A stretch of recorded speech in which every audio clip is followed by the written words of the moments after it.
¿Qué sucedería si yo hiciera una serie de pruebas a un mismo suelo, diferentes probetas de un mismo suelo, pero a cada una de estas probetas yo le variara el esfuerzo normal efectivo que le estaría imprimiendo a esta probeta? En el caso de la cajita que habíamos visto anteriormente, en la que hacíamos que un suelo fallara por un plano de falla que nosotros estábamos forzando, al momento de jalar esta caja, nosotros forzamos el plano de falla y aplicamos un esfuerzo normal. Bueno, este esfuerzo normal es al que me refiero yo. ¿Qué sucede si nosotros incrementamos el esfuerzo normal efectivo en diferentes muestras de un mismo suelo? Sucedería lo siguiente. Imaginémonos para los suelos tipo 1, recordemos que son los que no presenten, los que no presentan una resistencia pico. Estos suelos tipo 1, recordemos que su mecanismo o su trayectoria de falla en una curva esfuerzo de formación unitaria, pues es más o menos similar a lo que vemos nosotros aquí. Si nosotros a esta muestra le aplicamos un esfuerzo normal superior al que le aplicamos a esta, pues la resistencia que tendríamos nosotros aquí aumentaría. ¿Ok? Nosotros inicialmente a esta probeta le impusimos un esfuerzo normal, vamos a llamarle esfuerzo normal 1 y a esta le vamos a llamar esfuerzo normal 2. Estamos hablando de esfuerzos normales efectivos, ¿no? Bueno, pues conforme yo vaya aumentando este esfuerzo normal, pues también va a ir aumentando la resistencia que va a tener eh, esta muestra de suelo que voy a tener yo. Vaya, estas son tres pruebas diferentes para un mismo suelo, o sea que en cada uno de estos yo tuve que usar una probeta distinta, pero estamos tomando en cuenta que el suelo tiene las mismas características en cada uno de ellos. Esto es lo que sucede en los suelos tipo 1, los que no presentan resistencia pico. Los suelos tipo 2, o sea que sí presentan una resistencia pico, vamos a comenzar aplicando un esfuerzo de confinamiento o un esfuerzo vertical efectivo. ¿Ok? ¿Qué sucedería si yo comienzo a aumentar este esfuerzo vertical efectivo? Sucedería algo similar a esto. ¿Ok? Esfuerzo vertical efectivo número 2. Ahora, veamos nosotros que también en el caso de los suelos tipo 2, la resistencia que tenemos nosotros, tanto la resistencia pico como la resistencia en estado crítico o la resistencia residual, también van aumentando. ¿Ok? Pero llega un momento en el que el esfuerzo vertical efectivo es tan grande que para ciertos valores del esfuerzo vertical efectivo, la resistencia pico desaparece. ¿Ok? Recordemos, estas tres pruebas se le hicieron a tres probetas distintas de un mismo suelo. Vaya, estas otras tres se le hicieron a tres probetas distintas de un mismo suelo también. Entonces, un suelo tipo 2, que su característica principal que habíamos platicado al principio era que eh, presenta una resistencia pico, para ciertos valores grandes de la presión de confinamiento o esfuerzo efectivo, esta resistencia pico desaparece.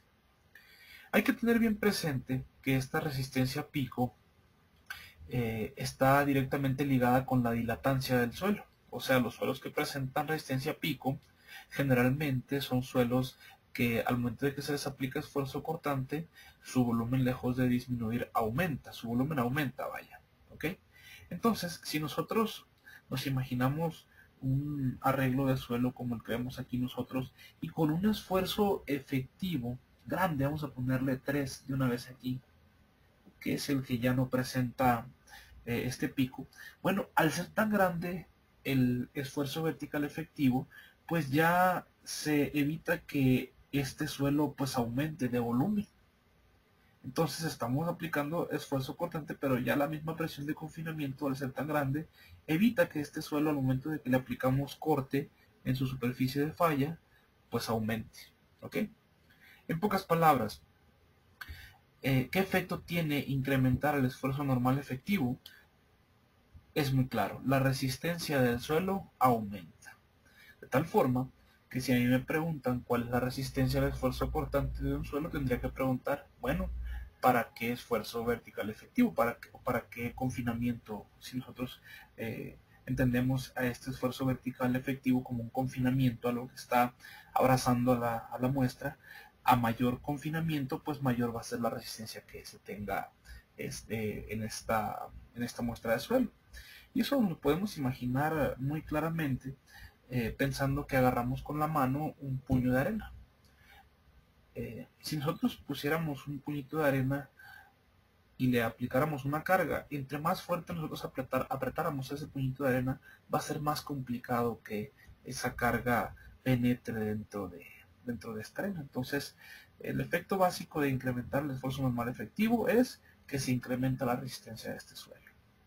Ahora, si nos vamos nosotros a un plano de Moore en el que dibujamos esfuerzos cortantes en el eje de las coordenadas y esfuerzos normales en el eje de las abscisas, nosotros veremos, vamos a ver qué sucede con los suelos tipo 1.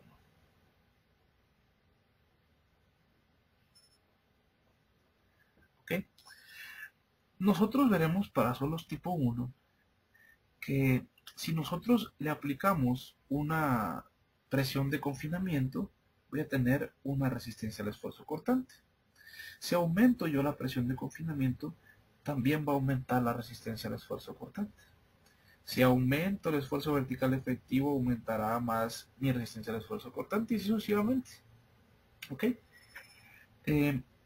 Estos suelos tipo 1, esta línea se le conoce como línea de falla. Cualquier valor del esfuerzo cortante que esté aquí va a ser el esfuerzo máximo que va a tener esa muestra de suelo. Por ejemplo, para este esfuerzo de confinamiento es imposible que yo tenga valores del esfuerzo cortante por encima de esta línea. ¿Ok? Recordemos nosotros que los suelos tipo 1 tienen este comportamiento. Si yo grafico este punto y este punto, estos esfuerzos cortantes y su correspondiente esfuerzo normal, voy a tener este punto, etc. ¿Ok? Ahora, para los suelos tipo 2, si yo grafico este punto y este punto, que serían sus resistencias en estado crítico o sus resistencias residuales, vamos a hablar de las resistencias en estado crítico, que es como el autor del que nos estamos basando, Munibudu, es a lo que hace referencia. Si yo grafico estas resistencias, pues me va a quedar una línea muy similar a esta que tenemos acá arriba. Una línea donde este ángulo que está aquí se le llama ángulo de fricción. ¿Ok? Ese ángulo de fricción es el ángulo de fricción para el estado crítico. Estos tres puntos que vemos aquí, que serían este punto y este punto, pues serían estados críticos. ¿Ok? Este punto y este punto también me representan puntos del esfuerzo en estado crítico. De tal forma que si yo grafico las resistencias al estado crítico, obtengo este ángulo de fricción interna que se le conoce como ángulo de fricción interna para el estado crítico. ¿Ok? Ahora, en muchas ocasiones es importante conocer cuál es la resistencia pico que van a tener cada uno de estos suelos. Si yo grafico la resistencia pico de cada una de estas muestras de suelo, notaré que para una porción de esfuerzos de cierto límite hacia abajo, esta curva ya no es una recta como la vemos aquí, sino una porción muy similar a esto que tenemos aquí. O sea, si yo graficara los puntos o las resistencias pico, yo tendría puntos sobre esta curva, que para cuando ya llego a valores de el esfuerzo vertical efectivo que me provocan que este suelo tenga una falla dúctil, bueno, pues a partir de estos valores, ya de ahí en adelante, si yo sigo haciendo otras curvas más, pues seguiré teniendo puntos sobre la línea phi en estado crítico. Es muy importante entender también que si yo tengo un suelo en el que yo grafique ya no la línea para estado crítico, sino que este suelo tenga resistencias por debajo del crítico, o sea, resistencias residuales, pues este ángulo de fricción interna sería el ángulo de fricción interna residual. Y lo vamos a poner como el ángulo de fricción interna phi R. Recapitulando, los suelos tipo 1 son suelos que tienen fallas dúctiles como esta.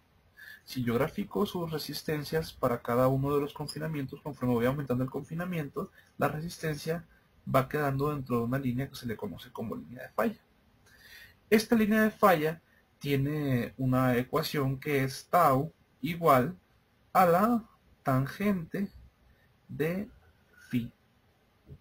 ¿Ok? Esta línea de falla también es tau es igual a la tangente de phi. ¿Ok? Para suelos tipo 2, que son los suelos que presentan picos, si yo graficara en un plano esfuerzo cortante contra esfuerzo normal, que es con el que hacemos los círculos de Moore, si yo graficara sus resistencias en estado crítico, tendría también una línea, la misma línea que tenemos por acá por arriba, que será la línea de falla. Y el ángulo que presenta esta curva con respecto a la horizontal se le conoce como ángulo de fricción interno en estado crítico, φcs. Si yo grafico los picos de estas resistencias, voy a tener ya no una línea recta, sino que voy a tener una línea curva como la vemos aquí. Esto es por efecto de la dilatancia, les decía, o sea, cuando el suelo presenta un cambio de volumen, aumenta el volumen, cuando le aplicamos esfuerzo cortante, pues el suelo va a presentar este comportamiento típico que es por culpa de la dilatancia. Ya cuando el suelo comienza a dejar de presentar este comportamiento dilatante, o sea, cuando el suelo ya presenta un comportamiento típico de una falla dúctil, pues el suelo vuelve otra vez a los puntos que están sobre la línea de falla recta.